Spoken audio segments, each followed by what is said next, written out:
It's the all-important clash between Pragnananda having the white pieces against Magnus Carlsen. The two classical games ended in draw at the finals of the World Cup, and now we are into the rapid play. Pragg opens the game with 1 e4 and Magnus responds with e5.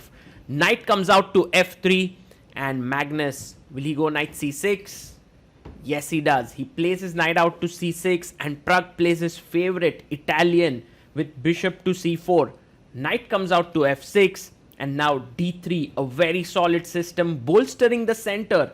Magnus develops his bishop out on a good square and Pragg plays this slightly lesser known line with pawn up to a4. He wants to gain queenside space and Magnus plays pawn to d6. Pragg castles it out. And now will Magnus castle as well? Well, he plays his pawn up to a5 and tells Pragg, you're not getting all the space there on the queen side. Pragg offers the trade of the bishop. Bishop takes, pawn takes. Now white has doubled pawns, but the f file is open. Magnus castles and Pragg quickly brings his knight to d2. Look at Pragg's time. He's already up to 26 minutes almost. Magnus down to 22 minutes. He plays his knight to e7. He wants to play c6, d5 or reroute his knight to g6, and Pragg goes knight h4. The knight is in an attacking position, but Magnus brings his pawn up to c6. What does Pragg do next? Queen e1. The plan is to bring the queen to g3 and keep pressure on the king side.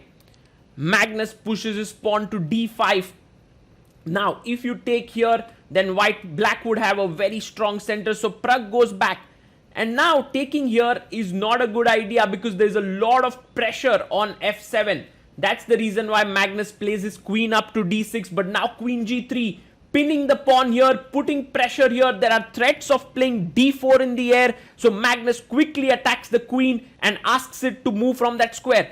Now the queen is attacked. The queen can actually go to g5 and it does. It attacks the knight. Now Magnus can either move back his knight or push his pawn forward. He does that. Now knight f3 is a great move because you keep the pressure in the center and later break with d4. Will Pragg find it? No, he plays his knight forward. It looks very aggressive because it attacks the queen and also the pawn is pinned here. However, it's not a good move. The advantage for Pragg has been lost. E takes f5 and he felt that he still has some attacking chances here because of the pawn coming up to f6, but king g7 is such a classy move. It stops f6 because now there are 3 controls here.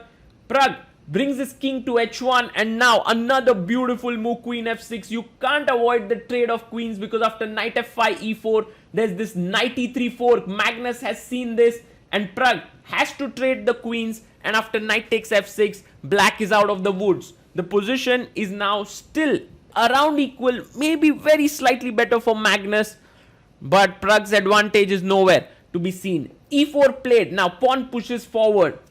Magnus can play rook a d8, keeping the center strong. No, he takes. Now taking here is not a great option. The reason is that after pawn takes, he's given up the c4 square for the knight.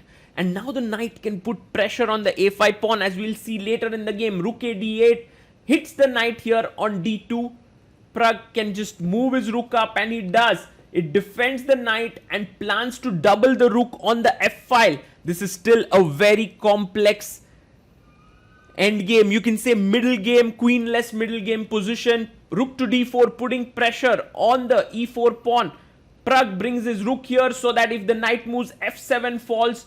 Knight goes back to g8 and now he pushes the rook back slowly and steadily. Pragg is gaining control over the position. Rook goes back to d7 and now Pragg defends the e4 pawn so that his knight can actually start to move now.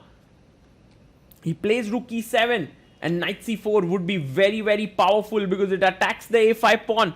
First, Pragg wants to defend his e4 pawn, so he goes bishop c2 and Magnus brings his knight to d7. His idea is also to place his knight on this active square. Well, but Pragg's knight goes there first. Magnus's rook goes to defend the pawn. And now Pragg goes g4, not at all a good move because it weakens everything. Knight gf6 is the best move here, but Magnus plays f6. And that is not so great because now Pragg goes rook g2. His idea is to play g5 and create weaknesses in the position. Knight goes to h6 and now g5 would be very good.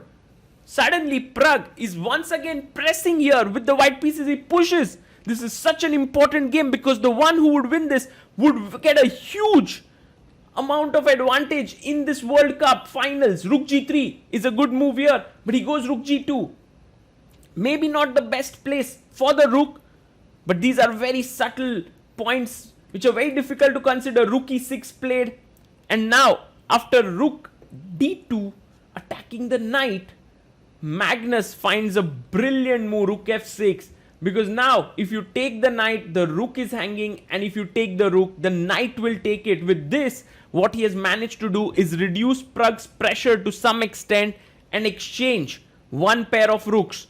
The queenside pawns get traded, and now Magnus goes king f8. He's starting to feel that his knights have a lot of potential, especially the f4 square is weak. Pragg brings his king up to g2. Magnus brings his king to the center. He very clearly understands where his pieces belong. Pawn to a5. Pragg is trying to put pressure on these pawns, and he has that more space on the queen side, but Magnus shifts his attention to the king side. The rook is actively placed. Pragg goes passive. His rook was on an open file. He now plays a passive move. Magnus goes on the attack. He's threatening a fork here with knight f4 check. And time-wise, Pragg has only 14 seconds. Magnus has 2 minutes 36 seconds.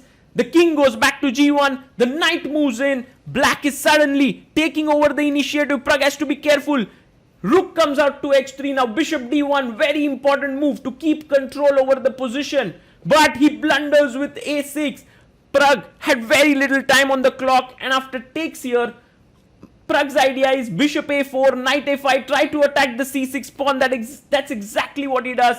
But what he has missed is that after rook c3 attacking the knight, knight a5, this knight is already in a great position. The other knight joins in, and with these three pieces, the white king is toasted. You can see there, Pragg is a bit surprised. He's actually shocked that his position is so bad now. Knight h3 check, and this is all over. King cannot go back here on h1 because of the same reason that he goes to f1, rook a3, attacking the bishop. If the bishop moves, rook a1 is checkmate, and so he takes with the knight with a check. King goes up, the bishop is hanging, a check. Look at how the knight controls all the squares. Pragg resigns. Magnus Carlsen wins the all-important clash. What a game that was. It was equal almost for 95% of the game, but in the end, Magnus showed his brilliance. That's why he's called the god of endgame.